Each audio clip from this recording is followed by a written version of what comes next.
Hey guys, this is Jonathon Henderson with Pressure Washing Marketing Pros, and I got Ariel with me today. How you doing, man? Man, I'm doing great, Jonathan. Thank you so much. Thank you so much for joining me. So, if you guys don't know who Ariel is, he actually owns or co-owns like SalesElite Training, correct? That's right. Yep, SalesElite Training, and they help home service business owners with their sales process and all of that. But I know, Ariel, you will have a much, I know that you've done some great things. I heard about you through the grapevine, through Michael, who we have a mutual connection with as well, Yep. who's also a co-owner with you with SalesElite, you know. Correct. So we're gonna go over all the sales questions when centered around home services guys today. So we're gonna cover a lot. So I hope you guys are ready. But yeah, Ariel, introduce yourself, man. You know what I mean? For the people out Yeah, there. yeah. So, yeah, no, thank you so much, Jonathan. Thanks for having me on the show. Really looking forward to having fun with you today. So, yeah, without further delay, my name is Ariel Robinson. I am co-owner of Sales Elite, just like Jonathan said. Just a little background about me. I like to get a little personal with people sometimes. So, just a little backstory on myself. Of course. Originally from Fort Lauderdale, Florida, born and raised, very, very proud of where I'm from. Anyone that's listening from the South Florida area, I'm from Broward County in particular. Just love that area. Currently residing in North Carolina. As Jonathan said, that I am co-owner of Sales Elite. We just help train home services business and just upping up their sales, right? Leveling up their sales. And I was just on, it's funny enough, Jonathan, I was just on a call with a client last week, and we were talking about, Sales Elite and our mantra, right? What do we really hone in on, right? So we transform techs into salesmen and salesmen into sales champions. And the way that we do that is just through monthly coaching. It's going to be through sales workshops in person as well. So and also another big thing about us is as well in terms of Sales Elite, we just have a strong conviction is that a lot of professionals, sales professionals, techs, owners, salesmen, they just been introduced to sales the incorrect way, in the wrong light.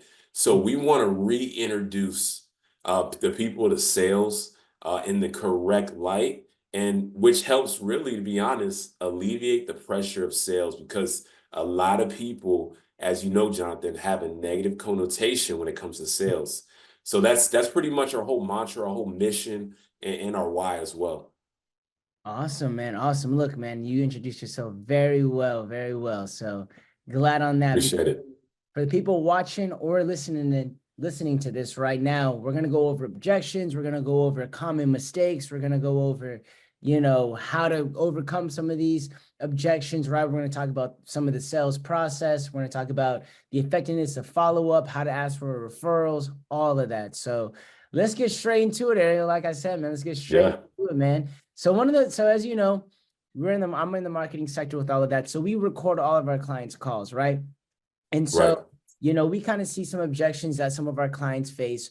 What are the most common objections you encounter just that you hear from your clients, right, in the home service, sector? And what are some ways that you commonly address them effectively? Yeah, no, love that question. So here's the thing, right? There's typically four common objections. A lot of people don't really see it or recognize it face value, but there's going to be either time, Mm-hmm. price, Mm-hmm. belief, or just straight up they just need to talk to their spouse.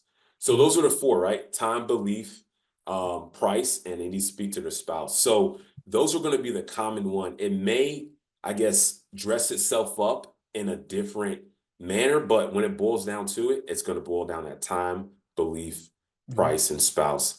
And the easiest way is what we teach our clients on is the easiest way to get past them. It's the same way you get past of time, price, belief, and spouse. Mm-hmm. It's going to be restate, clarify, and close. It's kind of like a little formula that we have and that we go by. If we had like a Bible to go by in terms of sale objection handling, that would be in it. Okay. Can you go over a little bit about the restate? I actually have it in my notes right here. Can you go over like kind of the restate, clarify, and close process? Because, Yeah. even just in all sales, right? Everybody's going to dress it up differently in terms of, the same objection. Also, can you go ahead before that question, when we talk about restate, Yeah. clarify, and close, can you give us examples of what people might say for those four objections? Like for time. So like if my memory serves me, it was time, it was price, it's going to be the spouse. And what was it? What was the other one? Belief. Belief. Belief. So can you give Yep. us examples of those four that people might say? Yeah, no, definitely. So with time, right? Hmm. Somebody's either looking to get it done right away, and you Hmm. can't serve that because you're already maybe booked up. So Hmm. somebody needs it done right there, right then. Hmm. Or time may show itself another face like, hey, I need some more time to think about it, Hmm. right? Hmm. So price is simple as it is, oh yeah, I just can't afford that, or that's too much, right? How many times do we hear that? Hmm. And then belief is they won't tell you like, hey, I don't believe in it, but they'll be like, yeah, I'm okay. I'm gonna Hmm. just pass. Typically, when you hear someone use that type of verbiage, Jonathan, they're telling you they just don't believe in what you have to offer. In Hmm. other words, you didn't pack enough value into that. And then spouse is gonna be, yeah, let me talk to the wife, right? Hmm. I've been married the last 10 years, man. So that's something I don't use because typically I'll talk to my wife before I go into a big decision, but I hear that a lot, or I would hear that a lot from different clients. And personally, before with my past sales experience, hey, let me talk to the wife, or if it's a woman, hey, let me speak to my husband. Hmm. Most definitely. So thank you for clarifying that. So now can you talk about your process of restate, clarifying, close, and handling objections? Yeah. So this is some free gems here. So Hmm. whenever you have those objection, time, price, belief, spouse, you're going Hmm. to handle it all the same way. So let's just use the example of price as an objection. Hmm. Customer says, yeah, you know what? The price, I just can't really afford that. That's a little more than what I thought I would spend. Restate is, hey, I understand, this may be a little bit more than what you anticipated on paying. Hmm. However, here goes the clarifying part. However, what you're telling me is that if the price was at your price point, or if you are more comfortable with the price point, you'll be willing to move forward. And there goes the close. Hmm. And you just pretty much, lack of better terms, just shut up and let the customer answer from there. Hmm. Because I don't want to get too ahead of myself, Jonathan. But I get excited about this stuff because I've Hmm. been doing it No, for a I while, and can tell you, yeah.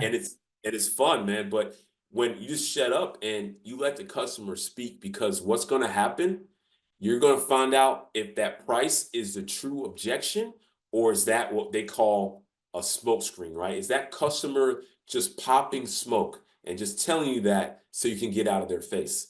And let me tell you, if they're telling you that, guess what? Hmm. That if they just say something else and just pull something out of the air, what really happened is that they have a belief objection. They Hmm. don't believe what you're offering has enough value, and it doesn't speak to their needs in the Hmm. way that they need it to speak to their needs. Hmm.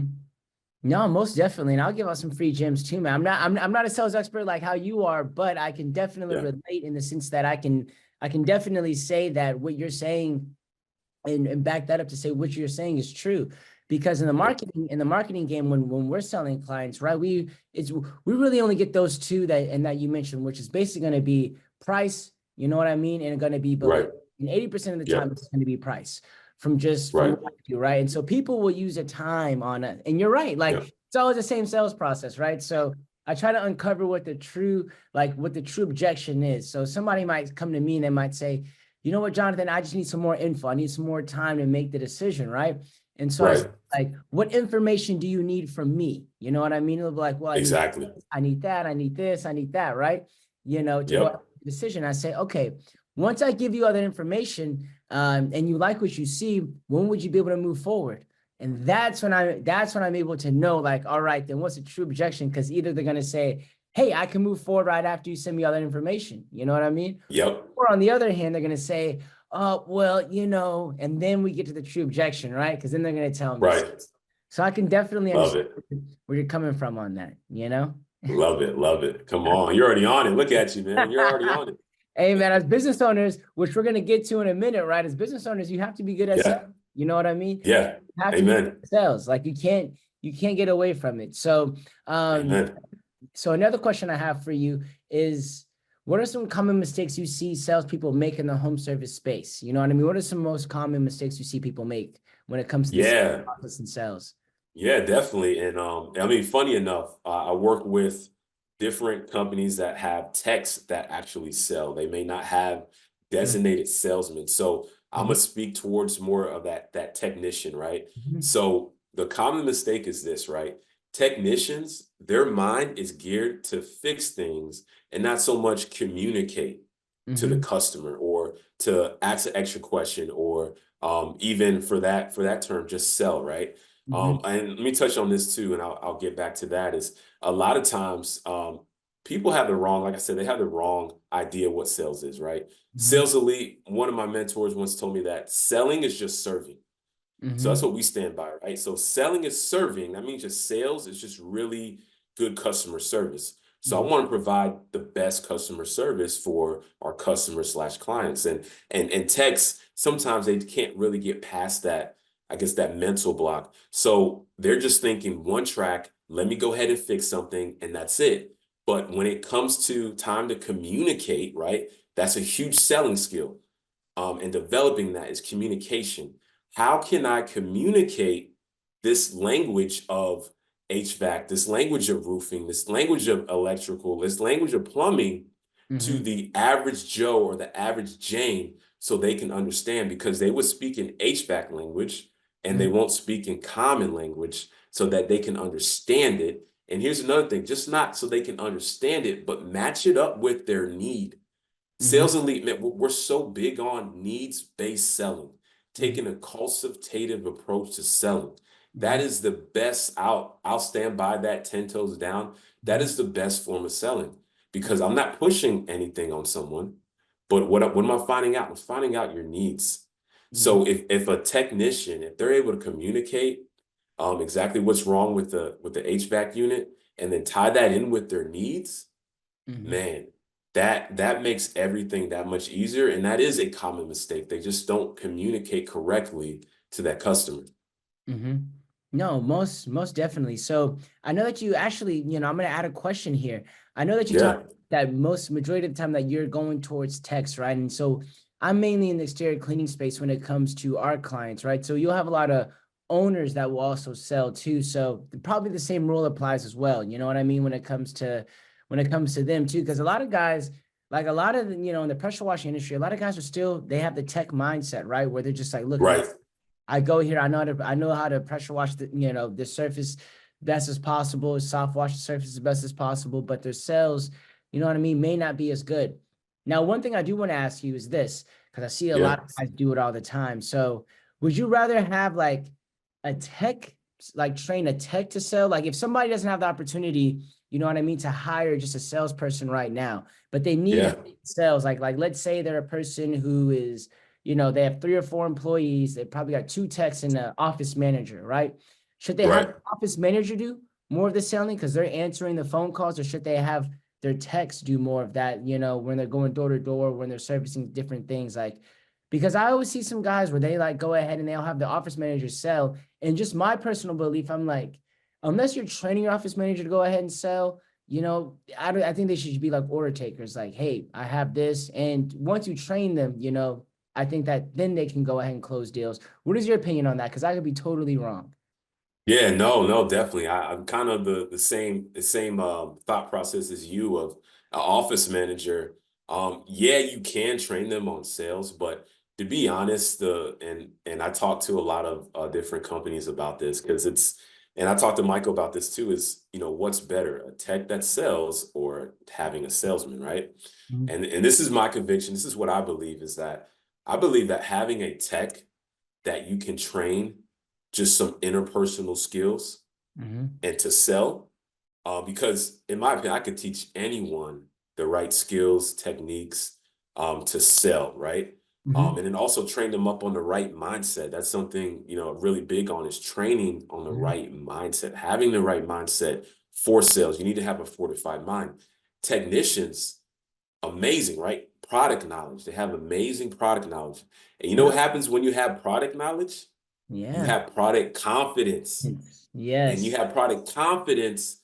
You're willing, if you believe in something, you're willing to tell it to someone, sell it to someone, Mhm. and bring them into this great thing that you have. And Mhm. you want to share it with them. So I believe with techs, with their product knowledge, as long as you're able to train them on the right mindset, because they have to change their mind of, hey, I just got to fix everything. but also not only fix things, but I need to communicate to the customer. I need to build some rapport. I need to ask the right questions, and I need to position an offer. I think that's a lot easier than having a salesman and teaching him all this knowledge about HVAC. They'll read through it. So if you don't know what you're talking about and a customer asks a certain question Mhm. and you don't know how to answer it the right way, they're going to see through that. But a technician will. A technician will know exactly Mhm. how to answer it. It's just all about teaching them those interpersonal skills of communication, building rapport, Mhm. how to close, and all the sales and tools technique. But most importantly, you got to focus in on the technician with their mindset, because mindset is everything. Yeah, and you know what? I never thought about it that way, even though I always hear the quote, competence breeds confidence, right? And so Mm, I always say that, and it's yeah, it's reasons why, good. yeah, it's always one of the reasons why I always thought that. For me, I always tell people, because I know in the digital marketing space, right? I'll hear some agency owners, because I get training myself, right? Every Yep, single month, I'm in a coaching group, all of that. So I believe in coaching, I believe in training, all of that. And sometimes, I'm not gonna lie, I'll look at yeah, some like digital marketing agency owners, and they talk about like, well, I don't know anything about the product that I'm selling, right? Because they just maybe white label everything to where they just hand it off, or they're like, I'm good at selling. And it's like, sure. how can you be the best at selling if you don't even know your product? You know what I mean? Like, Yeah, come so, on, like if you don't know your come product as on. best as possible, how can you be able to? So I like how you said that in that sense, how it's easier. Like the office manager, they're not gonna have as much experience with like the product, you know what I mean? But the tech will. Right. So, I'm using that, man. I'm definitely gonna use that. So, Yeah, yeah. What was that term you said? Product. You said confidence breeds what? oh, competence breeds confidence. Confidence. Okay, I'm gonna Yeah. write that down over here. Yeah. I'm gonna take that as well. Yeah, That's really yeah, good. yeah. Like That's that really quote good. you always hear, like confidence breeds confidence, right? So when you're confident Right. at something, it breeds that confidence because you're gonna get that Come confidence. on. So, yeah. So what are some key elements of like a successful like in-home sales presentation for home services? Because majority of the time, which our next follow-up question will be about over the phone and in-home estimates, and we'll talk about that in a minute. But actually, you know what? I'm asking in the wrong order. So, Okay. I'm asking in the wrong order right now, actually, No because worries. No worries. I'm excited too about this, man. So, I know that you probably hear guys always talk about, should I give in-person quotes or should I give, over the phone quotes? What are your ideas about that in that sense? Yeah. So I'll give you a real life example, right? So coaching a company, home service business, roofing. This is what they would do. They would, and not so much over the phone, but they would just send an email of Mm-hmm. the estimate, right? And not really present it right there in front of the customer. Mm-hmm. And I had it heard before that they would try to sell over the phone. So I'm a big advocate for in person, because you Mm-hmm. want to connect with that person. You Mm-hmm. want to be able to read some of the nonverbal body language that they're throwing out to you. It makes it more customized. It makes it more personable. Mm-hmm. So it's easier, in my opinion, to just close a deal or make an offer and handle objections. Because man, it's so easy for someone that's on the phone.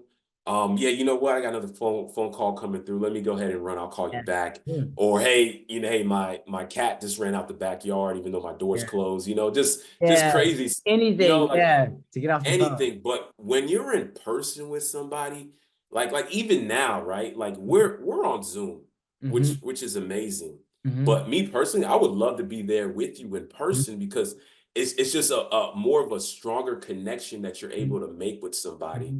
And it makes it just so much more about numbers. But if you're a genuine salesman or genuine tech or owner, you're about changing people's lives. Mm-hmm. So you're able to really connect with that person in person rather than just over the phone. Mm-hmm. No, I definitely agree. I definitely agree. And my next question to you would be, what are some key elements of successful in-home like sales presentation, right? So what are some key elements or some key things? You don't give us the full toolbox, but Yeah, yeah.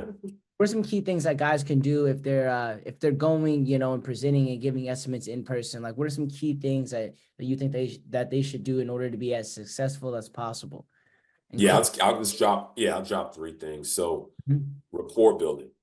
Mhm. And let me elaborate on that. Mhm. And a lot of sales trainers, sales coaches, rapport is dead. They don't really believe in it. But I just stand against that because here's my thing, right? Whenever you, and I talked about this some of my social media platforms, but here's my thing is whenever you go knock on a customer's door, hear the doorbell ring, they're not hearing a doorbell ring, they're not hearing a door knock, they're hearing money, they're hearing ching ching, they're seeing money leave their account because they know like, oh man, ABC HVAC's here or BCD Roofing's here, or they know they're going to have to spend money. So what does that do to people naturally when they realize they have to spend money? They get uptight. They're really short with you. They get a little nervous. So naturally, they already have a barrier up. So they're not really wanting to talk as much. So what does rapport do? It helps break that barrier. It helps lower the nerves. And here's a pro tip on that. If you're a rookie tech or a rookie salesman, or you're just starting your own business and you're that OTS, the owner that sells, and you're on that sales call, it lowers your nerves as well in terms of building rapport because you're now getting to know that person. You're now being able to be more relaxed. Your wall is no longer there. Their wall's no longer there. You're able to communicate freely. Second, it's going to be communication. I alluded to it before. You want to be able to communicate to that customer in the right language. So you want to make sure that you're not speaking Spanish and they're just articulating English. You have to make sure that you translate it in layman terms so they can understand it. And last but not least, in the home service business, they call it estimates. I get this from the auto industry. I changed the terminology to menu. Why do I change it to menu? Because there's more of a positive connotation with the word menu. Think about when you think of, I do this right now, Jonathan, when I say menu, what do you automatically think about? Food. Food, right? Yeah. A restaurant. So a menu, you get to choose what you want. And you may ask the waitress or waiter, hey, what's the best thing on this menu? What do you recommend? So again, it plays in that role of a consultative position that you're wanting to present yourself to the customer. So you want to present this menu every single time and ask for the sale. Now, there's certain ways to work the menu and a certain word track you need to use in that, but that's other gems that maybe I'll save for another time. Yeah, no, most definitely. So I like how you set that menu. You know what I mean? Like, here's our menu of services, all of that, so that you're preparing them and you're putting a positive connotation on instead of a negative one, where you're like, hey, here's the estimate. It's kind of the same thing we have in like marketing, where we talk about, hey, here are our packages, right? We talk about the packages. We say like, here's our programs. You know what I mean? Here's our program that we're doing, instead of like, because when you think of packages, you're like, okay, like, what am I doing? But like when you think of a program, you're like, oh, you know what I mean? Like it's just right. Supportive kind of thing to it. It has more of like a tone of like, okay, I'm getting on a program, I'm getting on all of that. So that's very good. That's good. So what strategies, so when it comes to over the phone, or when it comes to like in person, what are some things that people can do to be successful if they can't go in person, right? What are some things that they can do to be successful over the phone? You know what I mean? If they can't be in person, what are some things that they can do to be successful over the phone? Yeah, so no, great question. I actually did training, phone skills training.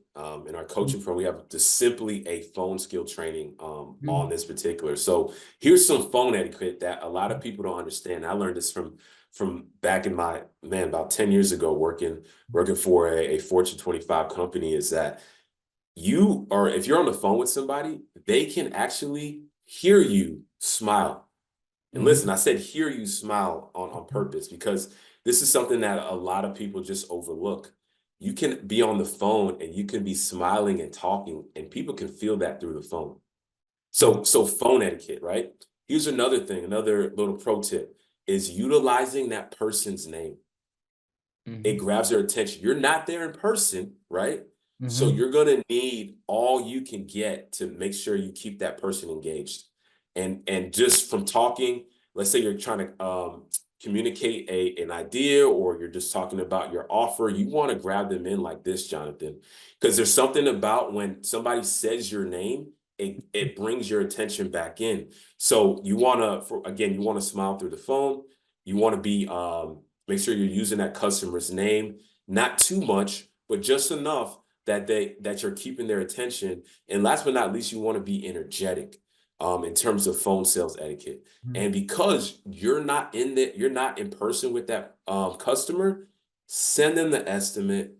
And when you send them the estimate / menu, pick up the phone, give them a call and say, hey, I just sent this to you. Or even let them know before, sorry about that. No, Let you're them know fine. before you send it, like, hey, I'm gonna send it and I'm gonna give you a call. I want to make sure I explain everything to you, that you don't have any questions. So then you're able to do it that way. Mhm. Or here's another pro tip, just use Zoom. Zoom's another great way, another great tool, or use Teams or whatever video conferencing platform you may have. Utilize that, because I mean this is the next best thing outside of being in person. Oh, most definitely. And so I like how you said that. I never thought about the Zoom approach to it. And that's essentially like a Google Meets. You can just shoot somebody over and say, hey man, just get on a video call with me, There you go. especially for like any kind of services, like especially in the exterior cleaning industry. I could show me doing some work and I can say like, hey, here's an example of me of what we do to clean this home for you, right? Here's an example Right. of right now. And I like how you said that, because it's something that I implement in my own, agency whenever we're selling, in that sense, is that like when somebody's saying like, how much does this cost, or this, that, and the other, or do I get Yeah. with, why, if I'm on the phone with them, I said, look, man, what's your email? Because now I have their email. You know what I mean? Sure. What's your email? And then also let me go ahead and send that to you while we're on the phone. You look over it while we're on the phone, and then you ask me any questions that you have about that. So any objections that they have, I'm answering it over the phone. You know what I mean? And that sense, 100%. people might be listening and be like, okay, Jonathan, I got your game now whenever you ask me. But that's what I'm Here's the thing. clarifying and confirming, Yeah, kind of that's what it, you're man. talking about in that sense. And sales, and that again, right? That's people's thought process on sales. Mhm, It's not a game. I mean, yeah, there's probably disingenuous salesmen, mhm, but if you're anything like me, which I feel that you are, Jonathan, mhm. you're all about helping people. Exactly. And that's what it's about. And what did I say before? Sales is just really good customer service. That's Mm-hmm, it. mm-hmm. Simple as that. No, you're right. So earlier you talked about when you're doing in-home sales, you were talking about that one of the first things that you need to do is build rapport, right? So Yes. some effective techniques for building rapport when you're selling, like, like I said, once again, you don't have to give us a full toolbox, but you can give us, Yeah. just one or two things that, rapport building tool that you utilize, or that you tell some of your guys to go ahead and do. Yeah, yeah, definitely. So the easiest way to build rapport, especially if you're an introvert, I get this question a lot, like, hey, I'm an introvert. I don't really like talking to people. And when somebody tells me that, I ask them one question. I said, can you ask questions? Like, Mm-hmm. are you able to ask a question? Mm-hmm. And they're like, yeah. Well, then you're able to build rapport, because all the technique to building rapport is you're going to ask a question. And based on their answer, you're either going to relate to it or Mm-hmm. just form another question. Mm-hmm. So I can ask you, Jonathan, hey, Jonathan, where are you from? Mm-hmm. Oh, I'm from Albuquerque, New Mexico, Yeah. Man, that's awesome, man. I actually had a good friend. He actually went there. He said it's like beautiful mountain landscape where you're at in Albuquerque. You have like good mountain scenery. Oh, yep, the Sandia Mountains, yep. Mm-hmm. Awesome. Do you like hiking? You look, man, I don't hike as much, but I definitely like running though. So I used to run the trails up there, out on the mountain. Okay. Yeah. Okay, nice, man. Nice, nice. I don't do too much run. I used to play basketball overseas professionally, but now I'm just kind of stay low, just stick to weightlifting. Yeah. So there you go, right? Yeah. That's building rapport, Mm-hmm. right? There's a different level to rapport. There's different levels to it. Mm-hmm. That's a real topical level. Mm-hmm. But really, rapport, your goal is to start there and get to some deep emotional ties to that person, because people want to buy from people they actually like. It's statistically proven 71% of buyers are going to buy from people they like and people that they actually trust. And that's why it's so important to build rapport.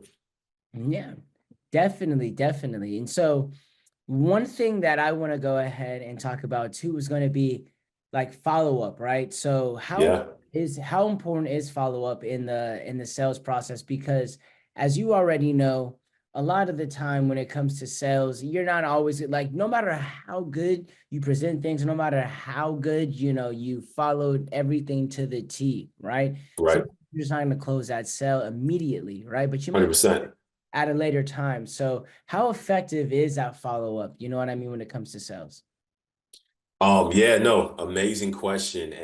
And I would say it like this. If you're not following up as a home service business, you're losing thousands and thousands and thousands of dollars and you're missing out. And if you're just following up one time or two times, you're totally missing it, right? So real life example, coaching a HVAC company, they're at 35% just from implementing a follow-up process. Their closing rate went up to 45% Mm-hmm. just from implementing a closing process. 10% So, more, I mean, dude. a follow-up process. So, Mm-hmm. yeah, it's huge, and especially in HVAC because you have so much volume. So Mm-hmm. that's a lot of, if you equate that or put that into dollars, that's a lot of money. That's some life-changing money for people and the Yeah. majority of people in the world as well. So following up is so very vital. You just can't, let's say this is what most businesses do, right? Mm-hmm. They'll send an estimate via email. Mm-hmm. Maybe they'll call Yeah. and say, "Hey, this is such and such. Did you get my estimate? Do you have any questions? No? Okay, that's it." And that's if they call. Mm-hmm. A lot of business owners, they just negate or just neglect the fact of following up and the impact that has. Mm-hmm. So I implement a formula in terms of following up. I call it the 2-2-1, and all it is just following up at least 5 times within 3 days. So it works very well and it works very efficiently. No, and you're right about that. And one thing I'll add to that is that just being in the home service space, and you can probably attest to this as well, is that different Yeah, home services have different sales processes, right? In the HVAC world, right? yeah, World, it's gonna be more of emergency service. So follow-up is critical and crucial because if I clog my toilet after I poop, right? You know what I yeah, mean? Like I need that fixed immediately, you know? exactly, So if I call somebody and they don't answer, I'm like, you know what? I'm going to the next best option. I'm going to the next best, it's like an emergency service. So whether you're running Facebook ads, you're running Google ads, you have a salesperson, whatever it may be, that's answering the phone or doing whatever it is, bam, you need that. Also, I can't exactly. necessarily go door to door with HVAC as much, right? I can't necessarily do that because it's an emergency based service, right? Right, Opposed to roofing, there's things that you can identify. You know what I mean? Like it's not an emergency. exactly, There's things you can identify. Pressure washing. It's not an emergency service, but it's things that you can identify, right? Like, hey, exactly, in 3 more months, you may need to get this clean. You might as well do it now, right? So I like for how you talk sure. about the follow-up because there's going to be different follow-up when it comes to that. And if you want to elaborate more on what I said, you definitely can. You know what I mean? If you want to, Yeah, but oh yeah, but even with that though, man, that's something that I've definitely seen when it comes to that, right? So one thing else that I want to go ahead and talk about is that, post sales follow up, right? Because yeah. Come on. we're gonna go into that a little bit too. Is so what are some good like how important is the post sale follow up as well? Yeah, I think it's equally as important as building rapport, Mm-hmm. asking for the sale. I mean, it falls right in. And here's another reason why. So post-sale call is going to set you up, make sure that your service was great, right? Customer service, sales is just really good customer service. So you want to make sure that you're following with the customer, make sure they're completely satisfied with the job, make sure that you didn't miss anything. Especially like if you're in roofing, make sure you didn't leave any nails on the driveway so they have flat tires. Mm-hmm. Then leaving shingles in the bushes didn't bring any damage to any of the shutters on the windows. So you want to make sure your post sale follow up is on point and is tight. And depending on what actual field you're in terms of home service, that post sale follow up can be done in person. In terms of walking around the property, making sure that the customer is completely satisfied. And then also post sale is taking some photos as well, just to have for you as a business to have some testimonials, have that before and then that after photo. Mm-hmm. But more importantly is this post sale follow up. How does that help you scale, right? Mm-hmm. It's going to help you with referral business, Mm-hmm. which is huge, and I think it's an untapped resource. Mm-hmm. A lot of times we just forget to ask for the referral. And a great word track into the referral, you just ask a customer, hey, how was your service? Are you completely satisfied with your soft watch on your roof? Are you completely satisfied with the pressure wash at your driveway? Or, Mm-hmm. how was everything? Oh, it was great. It was amazing. Hey, Mr. Henderson, I love to hear that. If Mhm, you know anyone that can benefit from this service, and mhm, at least three people, I would love to speak with them. And you may say, well, I don't know anyone off the top of my head, or you may give me someone. And I'm gonna say, if you tell me, yeah, you don't know anyone off the top of your head, I'll say, hey, Mr. Henderson, is it all right if I follow up with you in a month's time mhm, and get those three people or even two people just to follow up with them? Because I would love to provide the service to some of your friends and family. mhm. Just easy as that. But yeah, referral business and post-sale follow-up, those things, they run hand in hand, and that's really the juice, and that helps you scale. And people don't really realize that, or business owners don't realize that, but that'll help you scale very quickly. It definitely does. So what are some ways? Because I know you just gave one way, and you kind Yeah. of my question, but because and my next question was going to be, hey, like, how do you ask for referrals in a way that doesn't feel, and I'll add this to it as well. How can you Yeah. ask for referrals and reviews? You know what I mean? Yeah. Without feeling pushy and just and being more natural about it. Because a lot of guys will be like, because I know that you can use software like High Level or just like, House Call Yeah. and things like that when it comes to Sure. getting reviews. And I definitely think you should have it automated. But honestly, the best companies still do it, boots on the ground, getting that review. So how can you get the reviews and referrals without feeling pushy and feeling as natural as possible? No, and I think that's good. And I think it's always about setting the right expectation with that customer Mhm, um, from the jump, right?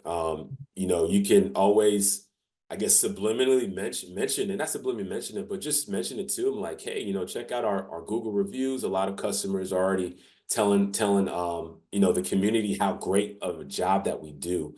So mhm, if they know that, hey, like, wow, this company has a lot of reviews, and then at the end of the process, when you're at your post-sale follow-up, asking for the review should be a lot easier.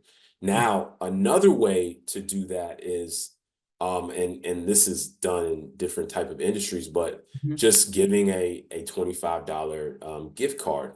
Like, hey, hey, here's a $25 gift card if you refer anyone, to your favorite restaurant, or just a Visa card. And that's another great way to get some referrals. And then the reviews, again, I'll just touch on that again. I just think just about asking, hey, did you enjoy, you can kind of group all that together, the referral and the review. Hey, did you enjoy the service you got? Are you completely satisfied? Hey, do you know anyone? No, you don't know anyone. I'm gonna follow up with you in a month's time. But in the meantime, do you mind just doing a review with me? I could love to take your picture in front of your house. If you're conducting B2B as a pressure wash company, hey, in front of your business, I'll just love to take a picture of you, and you can post that review on your Facebook, Yelp, Google. mhm. It's different ways to skin the cat, but that's one way that I would definitely group both of those together. Hey man, I like that. I like that. Those are definitely some good ideas. And so, like Yeah. along the same topic, what are some ways that somebody can establish a strong referral program? You know what I mean? Like, because I know that Yeah. and I've heard you talk about that in other videos and on your social media. So, what are some things that people can do to like build a strong referral program so that customers can spread the word, whether that's software, whatever it may be? How can they build that strong referral, like implementing a program? Yeah, so one way obviously is one way through is through the customer. So here's something that I think maybe some business owners don't really think of as well is, Mhm, typically when you're asking for a referral, you're asking for somebody that's a friend or a family. mhm, But here's something that's really not outside the box, but I think it's just looked over. A great way to generate some more referrals in that referral program is like you can just run an advertisement or a special, like anybody in the month of June that refers two of their neighbors, the mhm, next pressure wash is on me. mhm, So you're already in, and this is really huge in different industries of home mhm, service, but definitely roofing and pressure washing as well.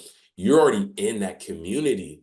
So mhm, if you're already in that community, let's see how many neighbors mhm, this client or this customer is connected with around them.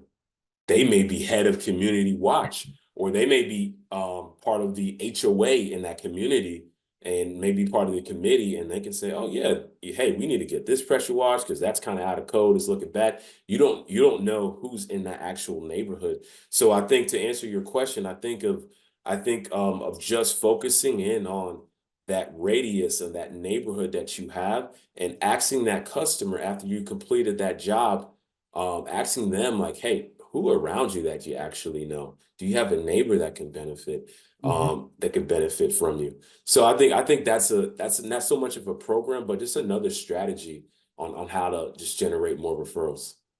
No, I like that. I definitely like that because I believe that every business should have a strong referral program in place. You know what I mean? Yes.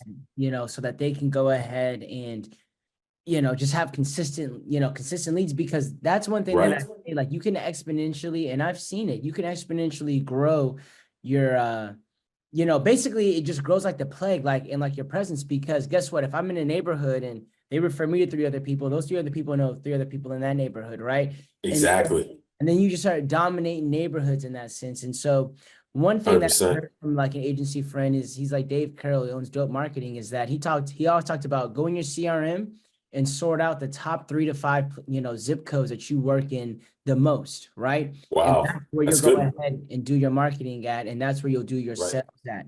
You know what I mean? So that's good that you talked about that, because if you do that coupled with the referral program thing that you talked about right now, it should be very easy. And that's how those bigger companies, from what I've seen, that's how they really dominate, because they dominate neighborhoods. Because I know people are like, I want to dominate everywhere. And it's like, no, Yeah. find your pockets, So Yep. Canvas. yep. Let me, Jonathan, give me one second. Let me turn this fan on. I'm getting hot in here. Hold on. Yeah, no, it's all good. It's all good. It's getting hot, man. I'm getting excited, getting Understandable. hot. Hey, man, Fayetteville, man, Fayetteville. I already know how that Yeah. North Carolina heat can be, man. I know how Yes, that North sir. Carolina heat can be.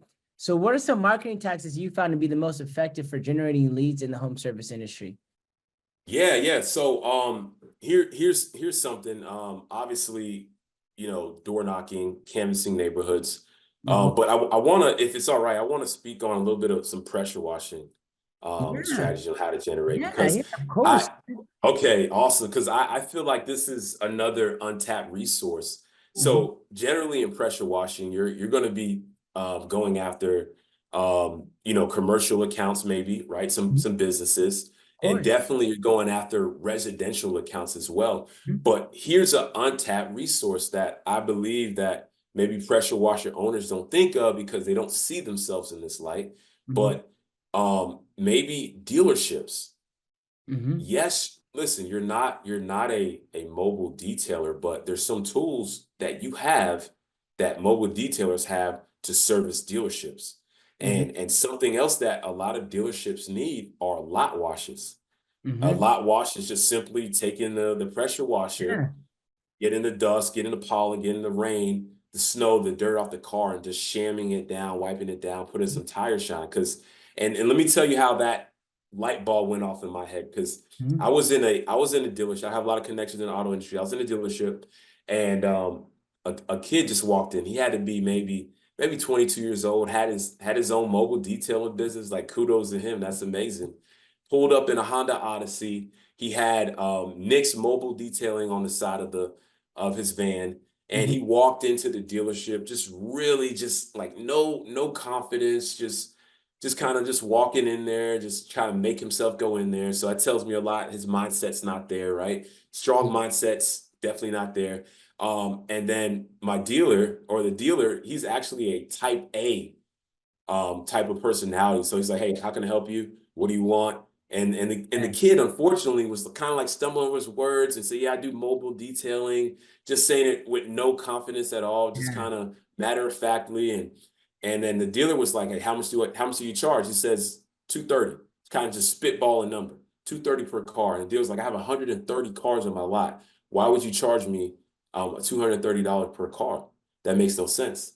And then the dealer, he had another chance. The dealer said, hey, you do lot washes. Mhm. And then he said, yeah, I do $45 a car. And then from there, he just lost that dealer, and then he just wound up walking out. So what does that tell me, right? For one, that's an untapped resource. Number two is that his mindset wasn't there. He didn't have his offers built out. He didn't have it customized. He didn't have any documentation to show that dealer what he actually did. Documentation beats conversation every single time. He didn't have any of that. But how does that relate to pressure washing? Is that if you're a pressure washing company, you have a pressure washer, you need to start calling on these dealerships and start asking for their business and positioning yourself like, hey, I can lot wash your cars on 100-car lot, $10 a pop, that's $1,000. And here's the awesome thing about that. You wash a house, that may not be late, maybe another year or two down the line that you'll wash that same house. A dealership, they'll call you multiple times during the same month. So you're creating some recurring revenue for yourself, recurring revenue for your pressure wash business that a lot of pressure wash companies don't think about. And why they don't think about it? Because they're like, oh, I'm not a mobile detailer, but you have the same tools and you can provide the same service and probably even better. Man, that was some game that you just gave, Ariel. That was some game. Yeah. So I really appreciate it, man. I really appreciate it. So I have like a couple more questions for you, man, because I know you're a busy guy. You know what I mean? I try to keep it like an hour when it comes to that. So my next question would be for you in that sense, what are some books that you've kind of like read, you know, if there are like just of course we're going to talk about your guys' program, SalesElite, in a minute, you know what I mean? But what are some books that some guys can get started off on, you know, when it comes to like sales that maybe that you like, you know? Yeah, so something that really shaped my whole sales mantra, my whole sales personality is, and let me tell you, let me just back up real quick because it's a funny story. So when I was in college, I worked at CarMax for a summer. And something else about me, I played professional basketball overseas, played in Latin America, played against some really good players. And in between out that summer, I was training for basketball to go overseas and then also working at CarMax. I hated that job. And the reason I hated that job because I was introduced to sales the incorrect way. I told myself, I said, I will never do sales. When I get out of college, I graduate, after basketball's done, I said, I'm never doing sales ever. I said, I'm never doing it. I made that inner vow within myself. I said, never again. But the reason behind it, because I got taught sales the incorrect way. So what book do I suggest that taught me sales the correct way? It's called Integrity Selling by Robert Willingham. Great book. It really hones in on needs-based selling, consultative approach, and not pushing something on someone, but really finding out their needs and meeting their solution. I like that. I like that. So you guys have that book recommendation there. Can you say it one more time for the people again? Yeah, Integrity Selling by Rob Willingham. Okay, perfect. So another question that I have for you is, you know, what is kind of like your secret thing that like makes you a good, I always tell people like, you know, one of my last questions I always ask people is like, what's kind of like a secret hack or whatever that makes you like a better entrepreneur? Yeah, so, and I'll go back to my past, right? So and this may be a lot of people's secret hack, but I think in great entrepreneurship, there is a common DNA strand in every great entrepreneur. And I think this is lines with mine as well, is that growing up, I played basketball my whole life. I was fortunate enough to be a great high school player, collegiate player, and then professional as well. Played in the pre-Olympics, played for Team Panama. It was, you know, great time. And during basketball, it shaped a lot of intangibles in me. It shaped a lot of things in me that people that haven't played at that level just maybe not have, or haven't played sports at all, something they just don't have. So there's a lot of grit that I have inside of me. There's a lot of never giving up. There's a lot of mental toughness that I've had built up over time. I mean, you're talking to someone that everyone told me I wouldn't make it in terms of basketball. You're wasting your time. You don't belong here. And the statistics are that collegiate athletes that transition from college ball or a college sport into professional is 1%.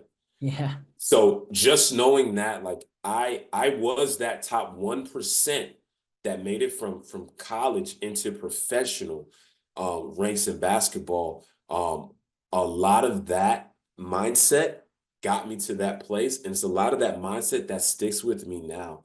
And I just know that the hard work, the resiliency, the grit, and my mindset definitely helps. And I'll be remiss not to mention this, but I am a strong believer in Jesus Christ, And that's what I stand on. And that's always going to be my go-to. And he empowers me to do what I do. And without him, I'm literally nothing.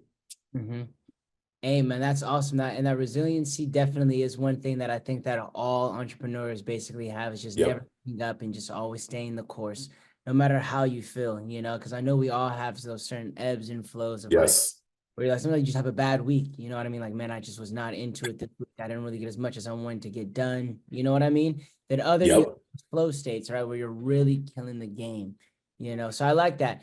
Hey man, just a personal question then, while we even have, you know, here, so they can listen to, who's like, because I saw that when I looked on your LinkedIn, right? I saw that and I was going to ask you, but I was like, you know what? I was going to ask you off camera, but I was like, you know, let me ask you on camera then as well. Who's like the best, you know, you don't have to be professional, but who's the best basketball player you like played against, like in your personal opinion? Played against. So I would tell you somebody. It's a lot, Jonathan. Well, hey, just if you want to name a couple, you can. Yeah, if you want to name a couple. So I'm gonna name the one, probably, well, two that are most well known is Manu Ginobili. I played him in the pre-Olympics. He is, you know, anybody knows Manu Ginobili, played for the Spurs many years, amazing Spurs NBA are my career. Team, man. Spurs are my team. They're my favorite. Okay, so you know. Yeah, man. I was born in San Antonio. I had season tickets. What my aunt did. So I've always, you know, I've been going to Spurs games for like since I've been born. You know what I mean? Wow, come on. Yeah, that's my mom. San Antonio. So go on, Manu Ginobili. Yeah. Nice. So Manu, I mean, the creator of the Euro step. I mean, this guy is just unreal. His speed, his change of speed, just really, really good he is. And then another player is JJ Barea. I don't know if he played for the Mavericks for a little bit. Matt, we know JJ Barea is, man. My height, 5'9", man. You know what I mean? Man. Not only a great basketball player and super, super hard to guard, he's a great person. He's a great person, really personable, head's not up here, really great person. And then somebody that's playing in NBA Finals right now is Al Horford. Played for the Dominican Republic. So he's another great basketball player. Came out of University of Florida. I used to watch him all the time when I was a kid growing up, and it was really surreal to play against him during that time. But yeah, those are just a few players that I played against that just really blew my mind. You see them on TV, and then you got to go out there and guard them. And it's something different, and something that I just thank God for, and I wouldn't trade that experience for the world.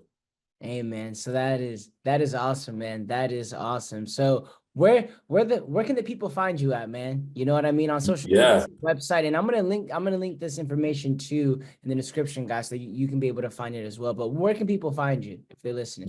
So we'll start with IG. You can find me at SalesElite. That's one word, _Ari. Facebook it could be SalesElite. I have a Facebook page. And then also my personal Facebook where I post content as well.